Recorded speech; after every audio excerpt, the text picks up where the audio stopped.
Hi everyone, welcome to my channel. This statistics 2 for all faculty of business and economics students, chapter 2, part 1, which is statistical estimation by Afaan Oromoo. Statistics 2 barattoota FB yookaan College of Business and Economics hundaaf chapter 2 sadhaa part 1 dha. Statistical estimation ija. In this first terms, we try to see the terminology of this statistical estimation. Terminology jechoota tokko tokko jechoota chapter 2 statistics 2 kana keessatti isin barbaachisu jechoota tokko tokko waliin ilaaluudhaaf yaanna. Jechoonni as keessatti isin barbaachisu ka jalqaba irratti statistical inference dha. Statistical inference jechuun maal jechuudha? Statistical inference is a procedural where inference about population is made on the basis of the result obtained from sample drawn from that population jechuudha. Kana jechuun statistical inference jechuun waa'een populationidha. Waa'een populationidha. Kan inni drive irraa ta'uun kan inni waa'een populationii tokko kan inni judge godhamuu danda'u waalirra dhaabbanneeti wantoota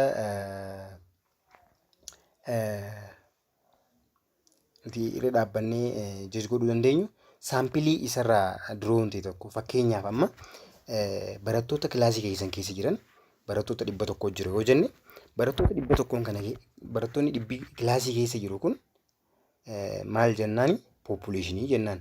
Barattoota 100 kana keessaa barattoonni 10 yoo fudhataman barattoota 10 fudhataman saniin saampilii jennaan. Kanaafuu waa'een barattoota 100 kanaadha. Barattoota 10 kanarra dhaabbatanii waa'een barattoota 100 kanaadha kan judge godhamu yookaan kan haasawamu ta'e. Fakkeenyaaf namni ati viidiyoo kana daawwatu jiru barataa accountingidha yookaan barataa economicsii ta'aa jennu. Barattoonni economicsii nama 100 yoo ta'an kan baachii keetiidha yuunivarsiitii ati keessa barataa jirtu keessatti baachii kee yuunivarsiitiin keessan keessatti barattoonni economicsii hundi isaaniidha nama 100 ta'an averaging barattoota kanaadha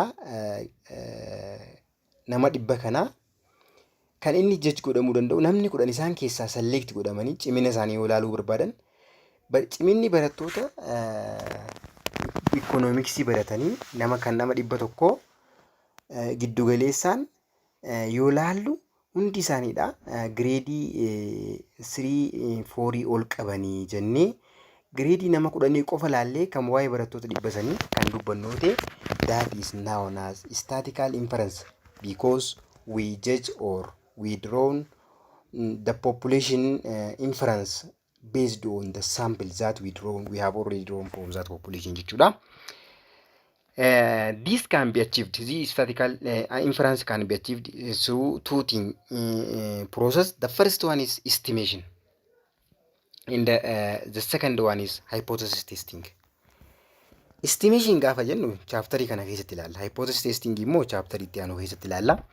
Mee estimating jechuun maal jechuudha?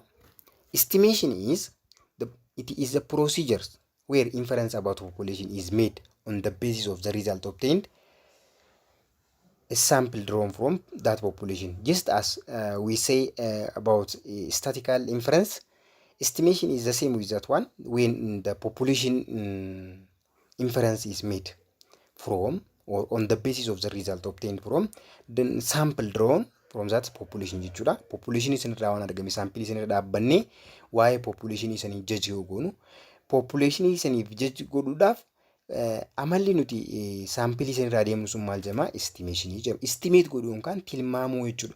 Waa'ee population isanii tilmaamuu jechuudha. Mee fakkeenya tokko isinitti hima. I think namoonni baay'een ni yaaddan jee yaada. Mulluu ni beektanii yookaan shuumuu kan jennuun san akka naannoo kanatti shuumuu jedhama. Gara biratti immoo loqoda afaan Oromoo godinaalee biraa keessatti immoo mulluu jedhamuudhaan beekamti.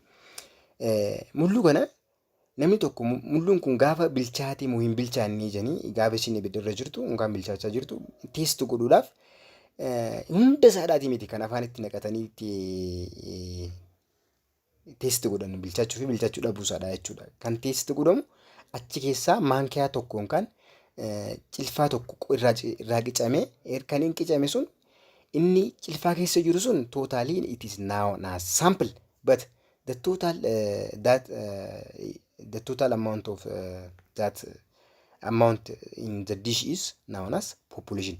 Kanaafuu bilchaatee jirti jechuudhaaf waa'ee nuti maal godhuu qabnaa dirqama hamma ta'e tokko achirraa fuunee teesti godhuu qabnaa jechuudha. Kanaafuu adeemsi nuti akkasittiin goonu sun adeemsi nuti hamma cilfaa tokkorra yookaan maankaa tokkorra dhaabbannee dishii san guutuu yookaan meeshaa ibiddarra jiru san guutummaa isaadhaa ittiin jijgoonu sun known as estimation. The objective of estimation is to determine approximate population parameter on the basis of sample static kanarratti. Sample static irra dhaabbannee population parameter gaafa barbaannu jechuudha. Yookaan population parameter kun kan barbaadamuu danda'u according to estimation process on the basis of sample statistic kanarra dhaabbanneeti. Yookaan asirratti determine goonee eega kana determine goonee population parameter kanna jechuudha. Example, sample mean is employed to estimate population mean jechuudha. Giddugaleessi saampilii tokko kan inni employed ta'uuf kan inni barbaadamuuf population yookaan giddugaleessa population sanii argachuuf jechuudha.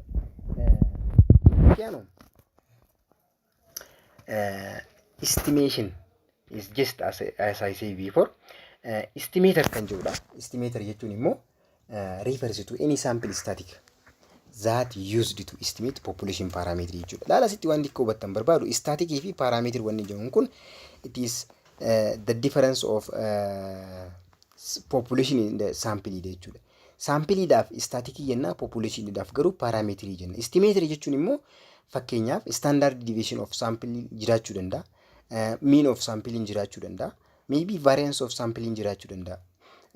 Isaan kun mean of sampling sample static yookaan mean of sampling population mean argachuudhaaf giddugaleessa population argachuuf nu fayyada jechuudha. Sample jechuun saamuda jechuudha gabaabumatti afaan Oromootiin. Giddugaleessi saamudaadha. Giddugaleessa total population san argachuuf nu fayyada jechuudha. Estimator jechuun kanaafuu wanta nuti ittiin judge goonu sun jechuudha. Yookaan wanta nuti ittiin irra dhaabbannee judge goonu. Maybe variance ta'uu danda'a, standard deviation ta'uu danda'a, akkasumatti illee immoo maal ta'uu danda'a, mean ta'uu danda'a yookaan average ta'uu danda'a jechuudha. Estimate specific numerical value of estimator. Example 9 to 5. Kana jechuun maal jechuudha? Estimate jechuun specific number lakkoofsa specific ta'e sun amma fakkeenyaaf giddugaleessaan 30 yoo jenne 30 sun maal jechuudha? Maal jama? Estimate jama. Giddugaleessaan yookaan mean of sample ka jenne sun immoo estimatory jama jechuudha. This is Scale Tube. Don't forget to subscribe my channel and share and like is my favor. Yoo isinitti tole like share godhaadha, subscribe gochuun adaraa hin dagatinaan isin jaa. Inni itti aanu terminology kana keessaa kan nuti argannu. There is types of estimation. There are two types of estimators. The first one is point estimator. The second one is interval estimator. Jedhamuudhaan bikka lamaan kana qoodama.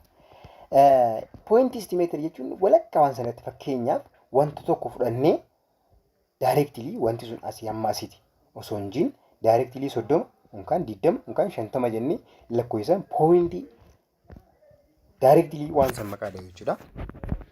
Interval estimate jechuun immoo interval estimating immoo asii hamma asii jennee asii hamma asii jennee intervaliidhaan ka keenyu san jechuudha. Intervaliidhaan ka gasgoonu sanii jechuudha. Kanaafuu maal qabna? There are two types of estimation ka jenneen isa kana point estimator and interval estimator jedhamuudhaan bikka lama qoodama jechuudha. Point estimation is single numerical value obtained from random sample used in estimating corresponding population parameter, which is single numerical value jechuudha. Bikka takka xaphi goone 20 yookaan 30 yookaan 50 jechuudha. Sample mean is the best point estimate for population mean jechuudha. Asitti sample meaning giddugaleessi isaa mudaa tokko population yookaan kan hawaasa bal'aadhaa san judge godhuudhaaf estimate godhuudhaaf nu fayyada. Sample standard deviation is best point estimate for population standard deviation dha. Standard deviation population argachuu gaafa barbaanne sample standard deviation fayyadamna jechuudha. Inni itti aanu immoo sample proportion is best point estimate for population proportion dha. Kanaafuu isaan kana akkasitti hubattanii this is totally terminology dha. Terminology nuti qabnu sanii asirratti nuti qabnudha. Interval estimation jechuun maal jechuudha? It consists in numerical value defining an interval within an unknown parameter we want to estimate with specific degree of confidence. Confidence level waan jedhamu tokko jira jechuudha. Confidence level sana irratti dhaabbanne kan nuti maal goonu gas goonu tokko jechuudha. Yookaan asirra hammasii jennee gas goonu tokko jechuudha. The value depends on confidence level which is equal to alpha 1 minus alpha. Alpha is probability of error. Kanaafu probability of error wanti jedhamu jira. Interval estimating may be expressed as estimator plus or minus reliability of coefficient times standard error jedhamuudhaan beekamanii. Isaan kana immoo gaafa gara lakkoofsatti galle salphatti isiniif galan yaada. Reliability of coefficient jedhamuudhaan the reliability of coefficient of value z at 1 minus alpha over 2 corresponding to confidence level jechuudha. Kanaafuu asitti alpha over 2 jennuun kun alfaan keenya right and left qaba, upper and lower qaba. Isaan kana hundumaa waliin ilaalla. Confidence level wanti jedhamu 90 degree, 95 degree, 99 degree jedhamuudhaan beekaman. Alpha value immoo alpha value 90 degree is what? As we have already said that alpha value confidence level z level is 1 minus alpha, just as we say 1 minus alpha. Confidence level is equals to 1 minus alpha. 1 minus alpha means alpha is here is 10% and our confidence level is 90%. This is alpha. When we deduct 1 minus 100% minus 10% is equals to going to 90% jechuudha. Just confidence level, as we say, confidence level is equals to 1 minus alpha akkuma jenne san 1 minus 5 is equals to 95% dha jechuudha. Kanaafuu inni itti aanu immoo 1% is alpha, then our confidence level is 99% jechuudha. Z value keenya immoo asitti wanta akka beekate akka tasa gadhiisuu hin qabne inkaan isin dagachuu hin qabne. Z value at alpha 10% is always what? 1.645 when alpha is not deducted in by to upper and lower itti qoodamuu baate yeroo hunda 1.645 jechuu kana shamaddanii qabdanii. 5% immoo meeqa? 1.69 dha. 2.58 immoo 1% dhaaf bakka bu'aa jechuudha. Isaan kana hundaa'u sirriitti akka qabatan barbaada. Confidence interval kan jenneen kan immoo gaafa gara lakkoofsatti jijjiirre salphatti isiniif galaa. This is totally terminology. Don't forget to subscribe my channel. This is Scale Tube and the course is Statistics 2 for all business and economics students, chapter 2, which says that estimation. Estimation is which is part 1. Share subscribe gochuu hin dagatinaa isiniin jaa. Confidence interval in isaanii kun immoo confidence interval of population mean is affected by population distribution. Whether the population is normally distributed. The first one is whether population is normally distributed yote confidence interval in kanaan affected ta unkan population distribution keenya sun normal distribution yoo qabaate isa saniin affected ta jechuudha. Inni itti aanu immoo standard deviation. Standard deviation whether standard deviation is known or not. If standard deviation is known or not kan jiru. And the third and the last is sample size, whether the sample size is large or not. Inni sampling saamutni population rate fudhannu sun waan xiqqaadha moo guddaadha jedhamuudhaan kan ittiin addaan baasnu jechuudha. Kanaafuu the confidence interval of population mean is affected by population distribution, whether population is normally distributed, standard deviation of whether standard deviation of population is known or not, sample size, whether sample is what size is large or not large, which is it may be equal or less than 30 yookaan irra guddaa yookaan wal qixa 30 yookaan sanii ol ka ta'uu danda'a jechuudha. Kanaafuu isaan kanneen affeekti ta'a confidence intervaliin keenya. Yeroo itti aanu immoo confidence intervalii kana gara lakkoofsatti jijjiirree gadi qaacceessinee gaafii jiran hunda isaaniidha waliin laallaa.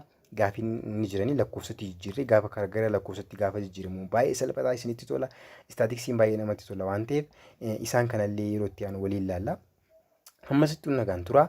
Chaanala kiyya sabiskiraayib gochuu hin dagatinaan isiniin jaa. Kutaatti aanuun hanga wal agarruutti nagaan tura.